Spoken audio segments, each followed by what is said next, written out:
नंतर एक मोठी बातमी बघूयात। संजय राऊतांचं एक वक्तव्य आलंय, ते म्हणजे सर्वाधिक जागा जास्त त्यांचा मुख्यमंत्री असं कोण म्हणतं। विधानसभा निवडणुकीमध्ये राज्यात मुख्यमंत्री पदाचा चेहरा द्यावाच लागेल। मुख्यमंत्री पदाचा चेहरा नसेल तर बिनचेहऱ्याची निवडणूक लढता येणार नाही। संजय राऊतांनी थेट संकेत दिलेले आहेत। महाराष्ट्रानं उद्धव ठाकरे यांचं मुख्यमंत्री म्हणून काम पाहिलेलं आहे आणि उद्धव ठाकरेंना सीएम पदाचा चेहरा म्हणून जाहीर करा, असे संजय राऊतांचे थेट संकेत।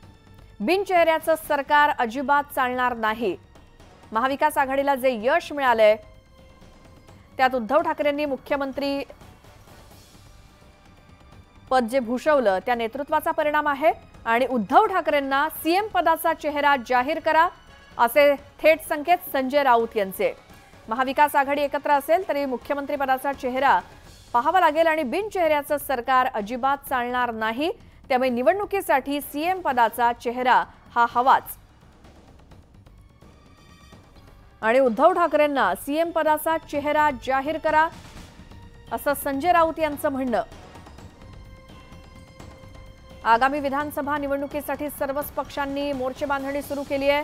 बिनचेहऱ्याचं सरकार अजिबात चालणार नाही आणि निवडणुकीसाठी चेहरा हा द्यावाच लागणार। त्यामुळे उद्धव ठाकरेंना सीएम पदाचा चेहरा जाहीर करा, महाविकास आघाडीकडून, असं संजय राऊतांचे थेट संकेत। त्यामुळे पुन्हा एकदा मुख्यमंत्री उद्धव ठाकरे अशी इच्छा महाविकास आघाडीची आणि संजय राऊतांची। ऐकूया संजय राऊत काय म्हणाले। निवडणुकीसाठी सीएम पदाचा चेहरा उद्धव ठाकरेंना जाहीर करा, असं संजय राऊत म्हणाले। विधानसभा निवडणुकीसाठी आता मोर्चे बांधणी सुरू आहे।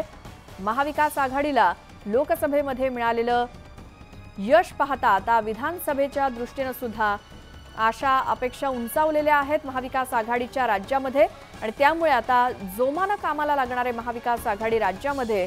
आणि आता विधानसभा निवडणुकीसंदर्भात आणि एकूणच मुख्यमंत्री पदाच्या चेहऱ्यासंदर्भात संजय राऊत यांनी केलेलं हे मोठं विधान। थेट त्यांनी संकेत दिलेत, बिनचेहऱ्याचं सरकार हे राज्यात अजिबात चालणार नाही। त्यामुळे उद्धव ठाकरे यांना मुख्यमंत्री पदाचा चेहरा म्हणून जाहीर करा, असं संजय राऊत म्हणाले। अधिक माहितीसाठी जाऊयात, आमच्या प्रतिनिधी प्रणाली कापसे आहेत आपल्यासोबत। प्रणाली, काय यातून अर्थ काढायचा संजय राऊतांच्या वक्तव्याचा?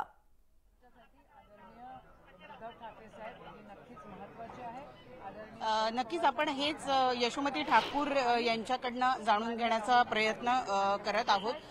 आज अधिवेशन आहे, पहिला दिवस आहे आणि त्यामुळे साहजिक आहे यशोमती ठाकूर आपल्याबरोबर ताई, आज पहिला दिवस आहे शेवटच्या अधिवेशनाचा, काय काय मुद्दे असणार आहे आणि त्यात संजय राऊत यांच्या वक्तव्याने कुठेतरी अडचण महाविकास आघाडीची होतीये का? अजिबात अडचण नाही। महाविकास आघाडी महाविकास आघाडी म्हणून आम्ही सोबत याच्याही आधी होतो आणि इथून पुढेही राहणार आहे। काल परवा जी प्रेस कॉन्फरन्स झाली त्याच्यामध्ये आमचे सगळे नेते होते। आमचे अध्यक्ष खरगे साहेबांचा तो आदेश आहे, सन्माननीय राहुलजींचा तो आदेश आहे, आदरणीय शरद पवार साहेब आमचे मार्गदर्शक आहे, त्यांच्या मार्गदर्शनामध्ये आम्ही सगळेजण चालतो आहे आणि आदरणीय उद्धव साहेब हे आमच्यासाठी अतिशय महत्वाचे आहे। त्यांचं मार्गदर्शन नेहमीच आम्हाला लाभलेलं आहे आणि पुढेही लाभत आहे। पण या मुद्द्यामुळे या मुद्द्याची मुळात गरज आहे का आता? इलेक्ट्रॉनिक मीडियानी तेढ निर्माण करण्याचा प्रयत्न करू नये। आम्ही महाविकास आघाडी म्हणून आम्ही सगळे एकत्र आहोत। कुठले कुठले मुद्दे या अधिवेशनामध्ये सगळ्यात महत्वाचे असणार? सगळ्यात महत्वाचे, सर्वात महत्वाचं 500 कोटी रुपये या महाराष्ट्रामध्ये दंगली घडवण्यासाठी आणि कशासाठी वापर केला याचं स्पष्टीकरण झालं पाहिजे। महाराष्ट्रामध्ये महाविकास आघाडीचा चेहरा खराब करण्यासाठी 500 कोटी रुपये वापरले का? ते पैसे आले कुठून? आणि जे ब्लॉगर्स तुम्हाला सपोर्ट करत होते ते आता तुमच्या विरुद्ध खरं का बोलत आहेत हे पण आहे ना विषय महत्वाचा। आणि हे पैसे जातीवादी दंगल करण्यासाठी वापरण्यात आले का याची चौकशी झाली पाहिजे। 500 कोटी रुपये कमी आहेत का? इथं घरकुलासाठी पैसे मिळत नाहीये मॅडम, 500 कोटी रुपये येतात कुठून आणि वापरल्या कशासाठी जातात याची चौकशी झाली पाहिजे। तर या होत्या यशोमती ठाकूर यांनी या ठिकाणी स्पष्ट केलेलं आहे की हे जे 550 कोटी जे आहेत ते नेमके कशासाठी खर्च करण्यात आले हा प्रश्न यावेळेला आम्ही ऐरणीवर आणणार आहोत। सर्वात पहिले बिलकुल प्रणाली, या सगळ्या माहितीसाठी धन्यवाद। मात्र संजय राऊत यांच्या या वक्तव्यामुळे खळबळ माजू शकते, कारण उद्धव ठाकरेंना सीएम पदाचा चेहरा म्हणून जाहीर करा असं संजय राऊतांचं म्हणणं आहे। आणि याच संदर्भात काँग्रेसचे आमदार यशोमती ठाकूर यांची आपण प्रतिक्रिया घेण्याचा प्रयत्न केला होता, मात्र त्यांनी अगदी सावध प्रतिक्रिया दिली आहे। उद्धव ठाकरे सुद्धा आमच्यासाठी महत्त्वाचे आहेत आणि या सगळ्या दिग्गज नेत्यांच्या मार्गदर्शनाखाली आम्ही काम करतो आहोत आणि यापुढे सुद्धा उद्धव ठाकरेंचं मार्गदर्शन आम्हाला असंच लाभेल, अशी प्रतिक्रिया त्यांनी दिली। मात्र संजय राऊत यांनी सीएम पदाचा म्हणजेच मुख्यमंत्री पदाचा चेहरा म्हणून उद्धव ठाकरेंचं नाव जाहीर करा असं वक्तव्य केलंय। निवडणुकीसाठी सीएम पदाचा चेहरा हवा आणि उद्धव ठाकरेंच्या नावाची घोषणा करा असं संजय राऊत म्हणाले। त्यामुळे एकूणच महाविकास आघाडीमध्ये या वक्तव्यामुळे खळबळ माजण्याची शक्यता आहे।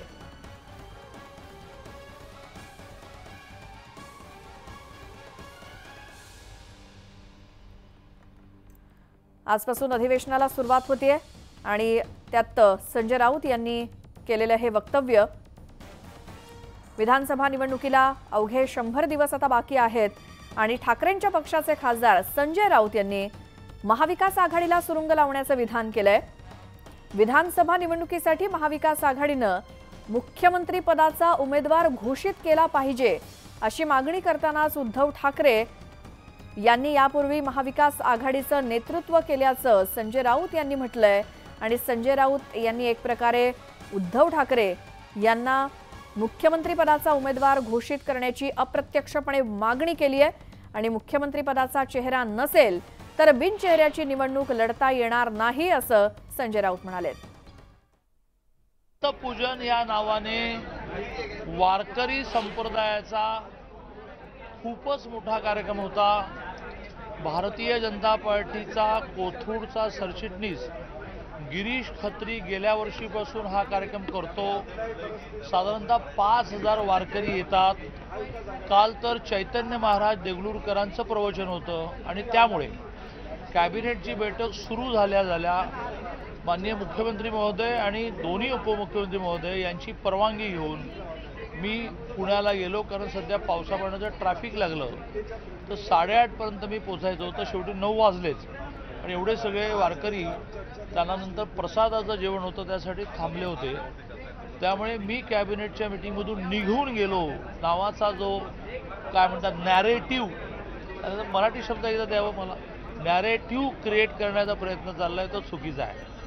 आता कशावरून चालला नॅरेटिव्ह, तर प्रोफेशनल कॉलेजमधल्या मुलींची 8 लाखापेक्षा कमी ज्यांच्या पालकांचं उत्पन्न आहे अशांची 100% फी माफ, 50% आहे ती 100% फी माफ करण्याचा निर्णय म्हणे कॅबिनेटमध्ये फायनान्सने फेटाळला। असं झालं नाही, असं होणार नाही।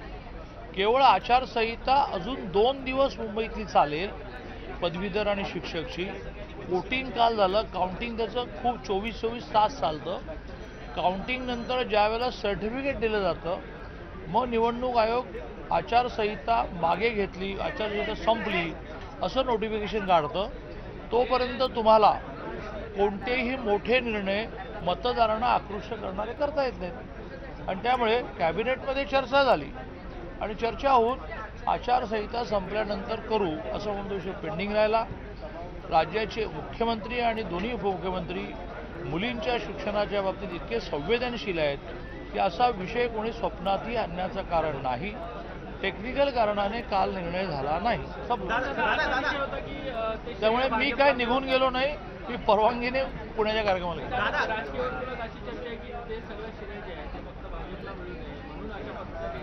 राजकीय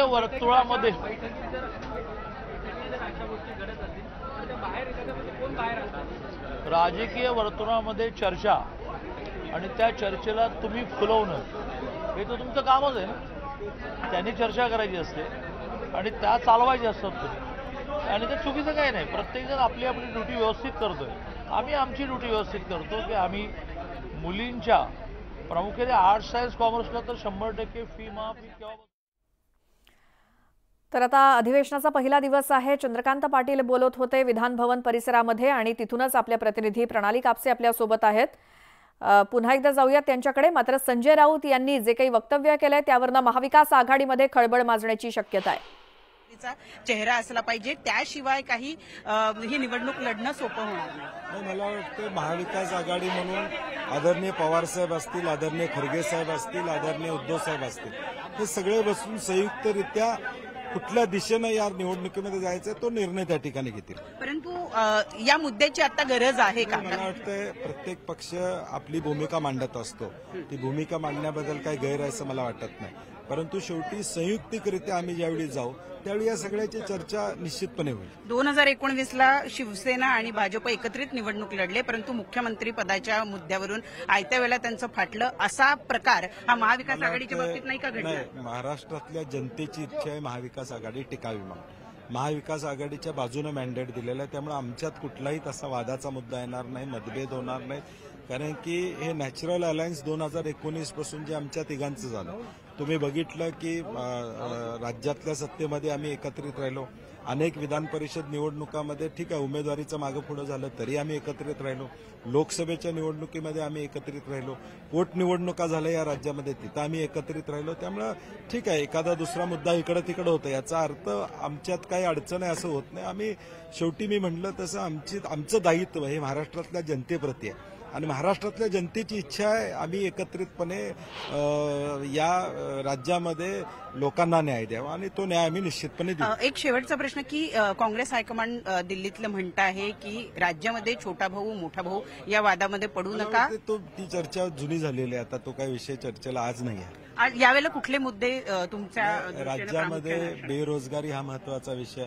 मध्यमवर्गीयांना प्रचंड महागाईला सामोरं जावं लागतं. काल जीएसटी काउन्सिलमधून किमान काही वस्तूंवरचा जीएसटी कमी व्हायला पाहिजे होता, ज्याचा फायदा मध्यमवर्गीयांना महागाई कमी करण्यासाठी झाला असता.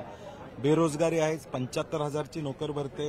सरकारी कर्मचाऱ्यांच्या जुन्या पेन्शनचा विषय मार्गी लागलेला नाही. शक्तीपीठ सारखे चुकीचे प्रकल्प त्या ठिकाणी येत आहेत आणि शेतकरी, असे अनेक मुद्दे आहेत की या. तर विधानसभेला आता अवघे 100 दिवस बाकी आहेत. ठाकरेंच्या पक्षाचे खासदार संजय राऊत यांनी जे वक्तव्य केलंय त्यामुळे महाविकास आघाडीला सुरुंग लागू शकतो. या संदर्भात आमदार रोहित पवार यांनी काय प्रतिक्रिया दिली आहे ऐकूयात.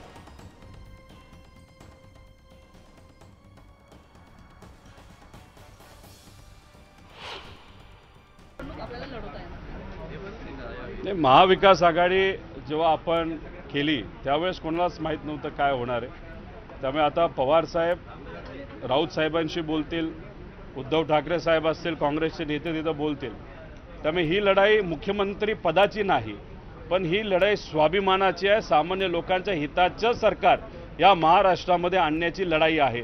महाविकास आघाडी सरकार आपल्या या राज्यामध्ये कसं येईल यासाठी सर्व नेत्यांनी, कार्यकर्त्यांनी, पदाधिकाऱ्यांनी आणि सामान्य जनतेने प्रयत्न करावेत. पदासाठी लढण्यापेक्षा विचारासाठी लढत या राज्यामध्ये भाजपला हद्द पार करण्याची खऱ्या अर्थाने वेळ आलेली आहे. त्यामुळे संजय राऊतांच्या या विधानामुळे खळबळ माजण्याची शक्यता. विधानसभा निवडणुकीसाठी महाविकास आघाडीनं मुख्यमंत्रीपदाचा उमेदवार घोषित केला पाहिजे अशी मागणी करतानाच उद्धव ठाकरे यांनी यापूर्वी महाविकास आघाडीचं जे काही नेतृत्व केलं त्यावरून संजय राऊतांनी केलेलं हे विधान. मात्र महाविकास आघाडीतल्या इतर घटक पक्षातल्या नेत्यांच्या किंवा आमदारांच्या काही प्रतिक्रिया घेतल्या तर त्यावरती ते सावध प्रतिक्रिया देत आहेत. त्या आमचे जे पक्षश्रेष्ठी आहेत शरद पवार असतील किंवा काँग्रेसचे आणि त्याचसोबत शिवसेना उद्धव बाळासाहेब ठाकरे पक्षाचे ते निर्णय घेतील या संदर्भातला अशी प्रतिक्रिया इतर घटक पक्षातील म्हणजे महाविकास आघाडीच्या घटक पक्षातील आमदार देत आहेत.